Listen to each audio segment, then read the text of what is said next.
आदित्य चौधरी ने आईटीबीपी में अपना सिलेक्शन पाया है, तो इनके लिए जोरदार ताली और बादल लगाएं। और जो सभी बच्चों को माइक एक और होगा।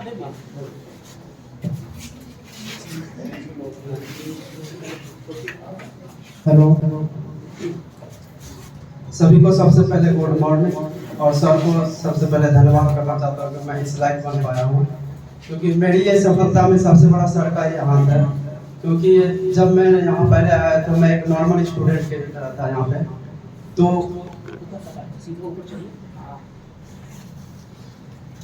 जब मैं यहाँ आया तो नॉर्मल स्टूडेंट के ही तरह था। लेकिन पहले जब यहाँ पे वीकली टेस्ट होता था तो उस टेस्ट को मैंने अटेंड करना स्टार्ट किया। तो फिर धीरे धीरे फिर देखा जब सर तरफ से नाम लेते जब टॉप 10 का, तो मेरे अंदर ये लालसा जगी कि नहीं सर मुझे भी अब टॉप 10 में आना है। तो उस टाइम तो मैं बहुत नॉर्मल स्टूडेंट था, इसीलिए टॉप 10 में तो नहीं आ सकता था। फिर मैंने मेहनत करना स्टार्ट किया। 3 मंथ तक मैंने तो सबसे पहले किसी को प्राइज देते हुए देखा। उसके बाद धीरे धीरे मेहनत करते करते कंटिन्यू मेहनत करते करते फिर मैं भी एक दिन टॉप 10 के अंदर में आया। बहुत मुझे खुशी हुई। फिर उस खुशी को मैं सोच रहा था कि हमेशा इस खुशी को पाना है, इसीलिए मैंने मेहनत जारी रखा और हमेशा टॉप 10 में रैंक हासिल करता रहा।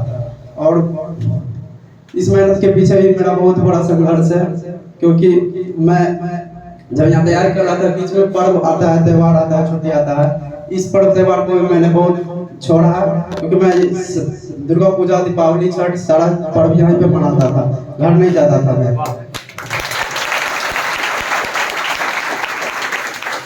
घर जाने से लगातार जो आप पढ़ाई करते हैं वो आपका लाइफ टूट जाता है। घर जाने से पहले भी आपको मन नहीं लगेगा कि वो घर जा रहे हैं अब तो वहीं से आकर पढ़ेंगे। फिर घर से आते तो आपको फिर वहाँ 2 दिन 3 टाइम सेटल करने लगता है कि हमको फिर पढ़ाई स्टार्ट करना है उसी टाइम से। तो ये सब भी लगता है, इसलिए जब पर्व त्योहार का लंबा लंबा छुट्टी आता तो मैं घर नहीं जाता था। सोचता था अभी एग्जाम है, पहले एग्जाम निकालो था, उसके बाद आराम से छुट्टी मनाऊंगा। उसी दौरान से मैंने 2 साल से लगातार दीपावली, छठ, दुर्गा पूजा यहीं पे मनाया। इस बार मैंने दीपावली, छठ गाड़ियों सिलेक्शन हुआ। इसी तरह सभी को अपना मेहनत जारी करना चाहिए, वो भी मेहनत अपनी पूरी ईमानदारी से। पहले अपने आप से पूछे कि हमें क्या पढ़ना था, क्या नहीं पढ़ना था, दिन भर में हमने क्या किया। क्योंकि आपके पास 24 घंटा है, 24 घंटा को सही से इस्तेमाल कीजिएगा तो वो बहुत बड़ा टाइम है। लेकिन आप लोग ये अधिकतर स्टूडेंट जो करते हैं बस यहाँ पे खाते हैं, सोते हैं, वही करते हैं। पढ़ाई पे ध्यान सबसे पहले उसका मेन काम रहता है, खाना और सोना। पढ़ाई तो सबसे लास्ट में साइड कर देते हैं। लेकिन एक जो ईमानदार स्टूडेंट रहता है वो सबसे पहले जो उसके पिताजी ने यहाँ करने भेजा, सबसे पहले उसको पढ़ाई पे ध्यान देना चाहिए। पढ़ाई सबसे पहले होना चाहिए आप अपने क्षमता के हिसाब से। ऐसा नहीं कि आप 10 घंटा, 12 घंटा, 15 घंटा पढ़े, ऐसा जरूर नहीं। आपके अंदर में जितना क्षमता है पहले आप स्टार्ट तो कीजिए, लगातार स्टार्ट कीजिएगा।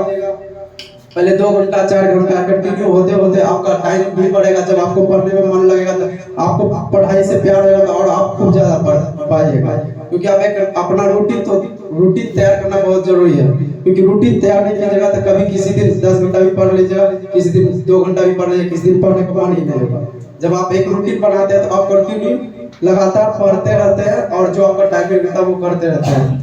और जब बहुत सारे जैसे हम पढ़ाई के दौरान में ऐसा भी फीलिंग आता है जैसे पढ़ते पढ़ते बहुत नींद आता है, बहुत सारी परेशानी, तो पढ़ने का मन नहीं करता। जैसे पढ़ रहे एक सब्जेक्ट तो लगता मन उब गया, तो आपको पढ़ाई नहीं करना है। जैसे पढ़ाई कर रहे हैं तो बीच में 10 मिनट का गैप ले लिए, अपना मनपसंद फेवरेट सॉन्ग सुन लिए, तो फिर आपका मन कंसंट्रेट आ जाता है। फिर आप अपना पढ़ाई पे बैठ जाइए। जैसे लगातार 2 घंटा पढ़े, फिर 10 मिनट का ब्रेक ले लिए, फिर जब पढ़ाई स्टार्ट कर दी। जैसे आपको मैथ पढ़ाते बोरिंग हो गया था, जीके जीएस पढ़ने लगिए। जीके जीएस पढ़ रहे हैं, जीके जीएस में भी बहुत सारा सब्जेक्ट है। हिस्ट्री पढ़ते पढ़ते बोर हो रहे हैं तो साइंस का सब्जेक्ट ले लीजिए। ऐसे ही मैंने अपना पढ़ाई जारी रखा और मैंने नित्यम दिन क्या करता, मतलब प्रत्येक दिन कंटिन्यूस पढ़ाई करते रहा। इसी कारण से मुझे क्या कहता है सफलता मिली है। और सर यहाँ पे जब मैंने ज्वाइन किया था तो क्या कहता है सर मुझे जितना टारगेट देते मैं अपना पूरा करता था टारगेट। क्योंकि मुझे टारगेट पसंद करने में, मतलब टारगेट पूरा करने में बहुत पसंद मजा आता था। क्योंकि जब कोई टारगेट आता था तो उसको पूरा करने में बहुत मजा आता था, क्योंकि जब टारगेट पहले मिलता था सबसे पहले मैं टारगेट ही पूरा करता था, तब किसी काम को पूरा करता था। ऐसा नहीं था कि सबसे पहले कोई और काम करना, टारगेट देखना हुआ तो पूरा तो ठीक, नहीं तो चलेगा, उससे क्या मतलब है। नहीं, सबसे पहले सर जो टारगेट आते थे, जैसे किसी चीज को याद करने के लिए देते थे, जीके जीएस का टॉपिक देते थे, मैथ को टॉपिक देते थे, जैसे 50 क्वेश्चन डेली बना के लाना, या कुछ भी जैसे भी देते थे सर का सबसे पहले टारगेट पूरा करते थे, तभी हम दूसरी चीज पढ़ाई पे जाते थे। इसी तरह से मैंने अपना अपना पूरा जोड़ जोड़ के पढ़ाई पूरा किया, उसके बाद आज ये सफलता निकला। और सारे मैंने बहुत सारे एग्जाम दिए, लेकिन इसमें पहली बार सफलता मिला। ये मेरा फर्स्ट अचीवमेंट है, क्योंकि फाइनल सिलेक्शन इसी में हुआ है।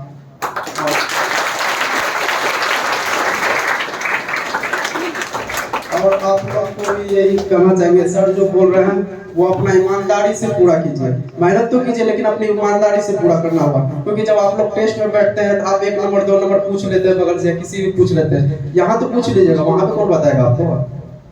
यहाँ पे आप पेन ले लीजिएगा झूठ का, तो वहाँ पे कौन आपको बताएगा। इसीलिए आपको पूरा ईमानदारी से, आपको 4 नंबर आए, 5 नंबर आए, 10 नंबर आए, लेकिन अपनी पूरी ईमानदारी से, तभी तो आपको पता चलेगा हम कितना पानी में है, हमको और मेहनत की जरूरत है, हम किस चीज पे जो फोकस कर रहे हैं वहाँ पे गलती हुआ, उस चीज को सुधारना बहुत जरूरी है। इसीलिए जिस चीज पे ज्यादा गलती होता है उस चीज को सुधारना बहुत, उस चीज को स्पेशल पढ़ना चाहिए।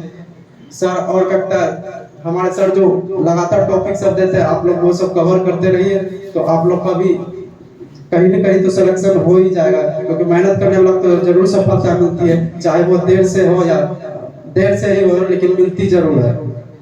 बस लास्ट में एक लाइन बोलना चाहूंगा, मेहनत करना है, रुकना नहीं है, हालात जैसे भी हो झुकना नहीं है।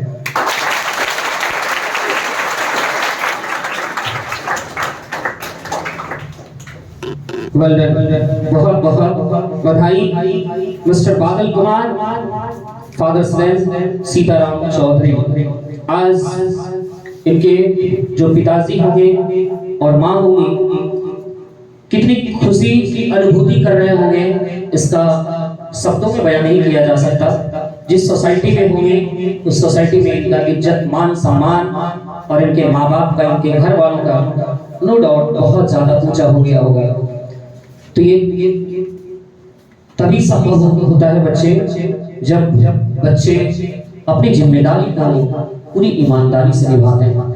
और जैसा कि ये बच्चे सभी छोटी छोटी बातों को बताने की कोशिश किया, मैं उम्मीद करता हूँ कि आप तमाम बच्चे भी इनके बातों को सिर्फ सुनेंगे नहीं बल्कि अमल करेंगे।